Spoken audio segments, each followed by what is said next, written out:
നിങ്ങളുടെ favourite shows ഇനി ഒരിക്കലും മിസ്സാവില്ല. ഇപ്പോൾ C5 കാണും നിങ്ങളുടെ ഫേവറേറ്റ് ഷോസ് തികച്ചും സൗജന്യമായി. പരിചയമില്ലാത്ത ഒരാളെ താമസിക്കാൻ ക്ഷണിക്കുമ്പോൾ സാധാരണ കുടുംബത്തിലുണ്ടാകുന്ന സ്ത്രീകളുടെ പേടിയായിരുന്നു അർച്ചനയ്ക്ക്. പക്ഷേ ഞാനൊന്ന് ഉറപ്പ് പറഞ്ഞു, ഒരു കുഴപ്പം ഉണ്ടാവൂലെന്ന്. ഇപ്പൊ അർച്ചനയ്ക്ക് മനസ്സിലായില്ലേ എന്റെ ദീർഘവീക്ഷണം കറക്റ്റ് ആയിരുന്നു. ബോധ്യായി വരുന്നുണ്ട്. ധനുഷിന് ഇപ്പോഴല്ലേ മനസ്സിലായി തുടങ്ങിയത്.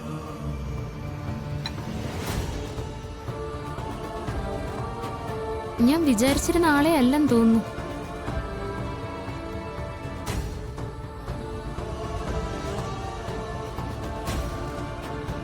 എപ്പോഴാ സാർ നമ്മുടെ ഡിസ്കഷൻ? ധനുഷ് ഫ്രഷായി വാ, നമുക്കിരിക്കാം. എന്നാ ഞാൻ പോയിട്ട് വേഗം വരാം സാർ. ആയിക്കോട്ടെ.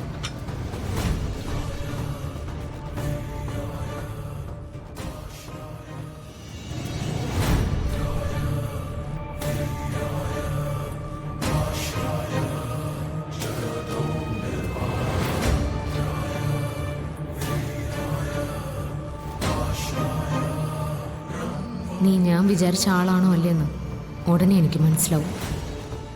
ഞാൻ വിചാരിക്കുന്ന പോലത്തെ ആളാണെങ്കിൽ നിന്നെ ഇവിടെ നിന്ന് കെട്ടുകെട്ടിക്കുന്നുണ്ട് ഞാൻ.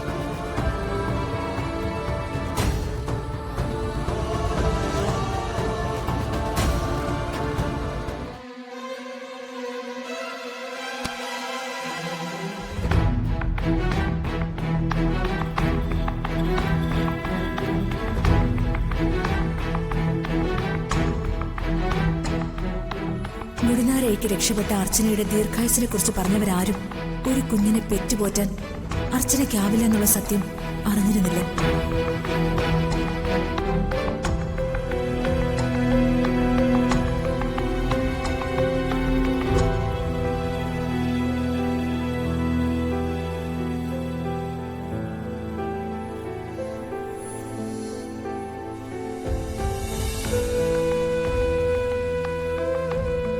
അർച്ചന ഗർഭിണിയാവില്ലെന്നും ഒരു കുഞ്ഞിനെ പ്രസവിക്കില്ലെന്നും ഒരാൾക്ക് കൂടി അറിയായിരുന്നു.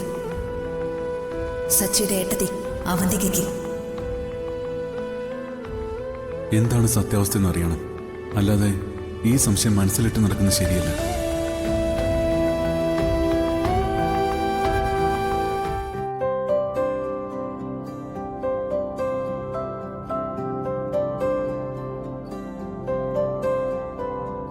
ഉള്ള സ്വസ്ഥത കൂടി പോവാ സച്ചേട്ടാ. ആ ധനുഷ് ഇവിടെയുള്ള ഓരോ സമയവും എനിക്ക് ടെൻഷനാ. ഈ വീട്ടില് ഇത്രയധികം സ്വാതന്ത്ര്യം കൊടുക്കാനും മാത്രം അയാൾ ആരാ? അടുക്കള മുതൽ ബെഡ്റൂം വരെ കയറി വരുന്നു. ഇവിടെ ആർക്കും പറഞ്ഞിട്ടൊന്നും മനസ്സിലാവുന്നുമില്ല.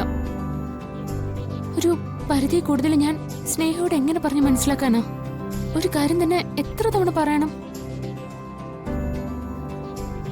എപ്പോഴും പറഞ്ഞ എനിക്ക് അവളെ വിശ്വാസം ഇല്ലാത്തതുകൊണ്ടാണ് ഞാൻ ഇങ്ങനെ അവളോട് പറഞ്ഞുകൊണ്ട് നടക്കുന്നതെന്ന് അവൾ കരുതില്ലേ?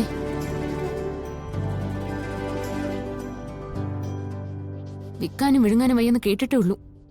ഇപ്പൊ ശരിക്കും മനസ്സിലായ അവസ്ഥ.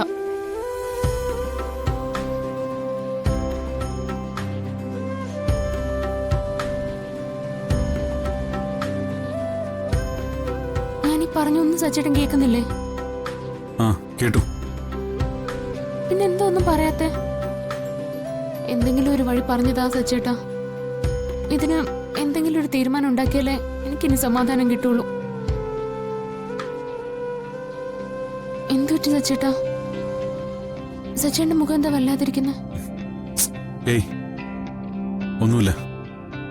അല്ല, എന്തോ ഉണ്ട്. എന്താ കാര്യം സച്ചേട്ടാ? ഒന്നുമില്ലാന്ന് പറഞ്ഞില്ലേ? നിനക്കെന്താ ഒരു കാര്യം ഒരു തവണ പറഞ്ഞാൽ മനസ്സിലാവില്ലേ? ഒരു 100,000 കാര്യങ്ങളുണ്ട് എന്റെ തലയില്. അപ്പോഴാ നിന്റെ ഇതുപോലത്തെ ചെറിയ ചെറിയ പരാതികള്. നിനക്ക് ഇതൊക്കെ പറയാനും ആലോചിക്കാനും ഉള്ളൂ. എന്നാലേ എനിക്ക് അങ്ങനെയല്ല.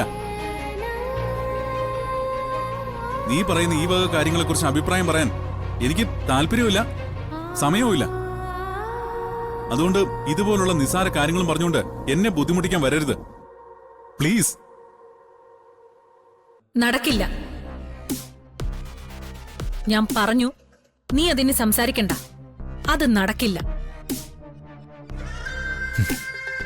ചേച്ചി മുന്നും പിന്നും നോക്കാതൊന്നും പറയരുത്.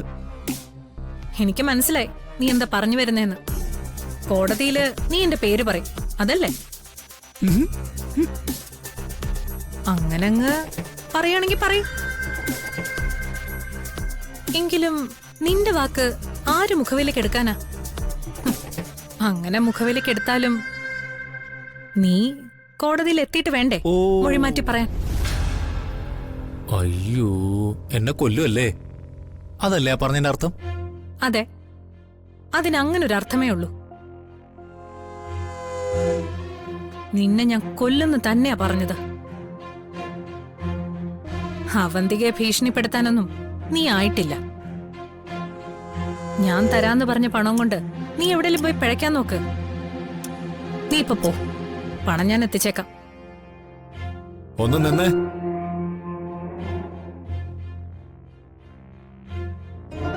അങ്ങനെ നിങ്ങളുടെ നക്കാപ്പിച്ചയ്ക്ക് വേണ്ടിയല്ല ഞാൻ ജയിലിൽ കിടന്നത്. ഞാൻ ചോദിച്ചത് വാങ്ങിച്ചെടുക്കാൻ എനിക്കറിയാം. എന്റെ ജീവൻ എന്തെങ്കിലും ആപത്തുണ്ടായാൽ അതിന് ഒരേ ഒരു കാരണക്കാരിയേ ഉള്ളൂ. അത് അവന്തികയാണെന്ന് നല്ലൊരു ഡയറിയിൽ വടിവൊത്ത അക്ഷരത്തിൽ എഴുതി ഏൽപ്പിക്കേണ്ടടുത്ത് ഏൽപ്പിച്ചിട്ടാ ഞാൻ വന്നിരിക്കുന്നത്.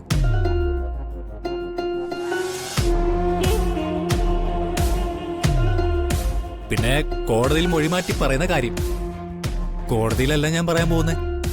പിന്നെ എവിടെയാ? പത്രക്കാരോടാ. അറിയാലോ, ഞാനെല്ലാം കൂടി വിളിച്ച് പറഞ്ഞാ പിന്നെ സംഭവിക്കാൻ പോകുന്ന എന്താന്ന്.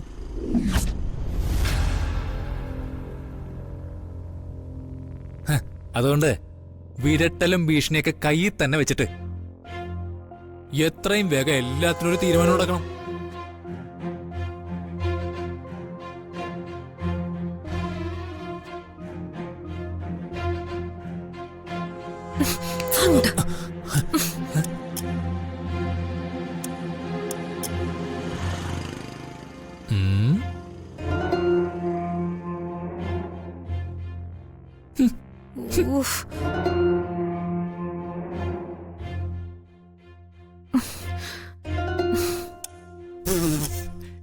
ഇത്രയും പേടിയുള്ള ആളാണ് എന്നെ കൊല്ലുന്ന് പറഞ്ഞത്.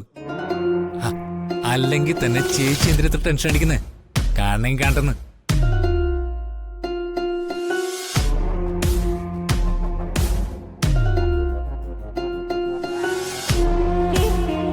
നീ ഇപ്പൊ പോ, നമുക്ക് പിന്നീട് സംസാരിക്കാം. എപ്പോ സംസാരിച്ചാലും എനിക്കിതൊക്കെ തന്നെ പറയാനുള്ളൂ. ഇനി ഞാനിവിടെ വരുമ്പോ ഇതേപോലെ കൈയും കെട്ടി തിരിച്ചു പോവില്ല.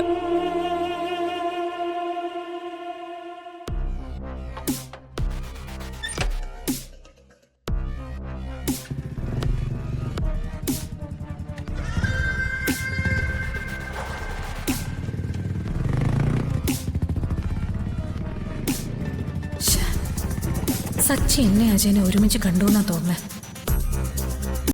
ഡൗൺലോഡ് ചെയ്യൂ C5 ആപ്പ്. കാണൂ എല്ലാ എപ്പിസോഡുകളും സൗജന്യമായി.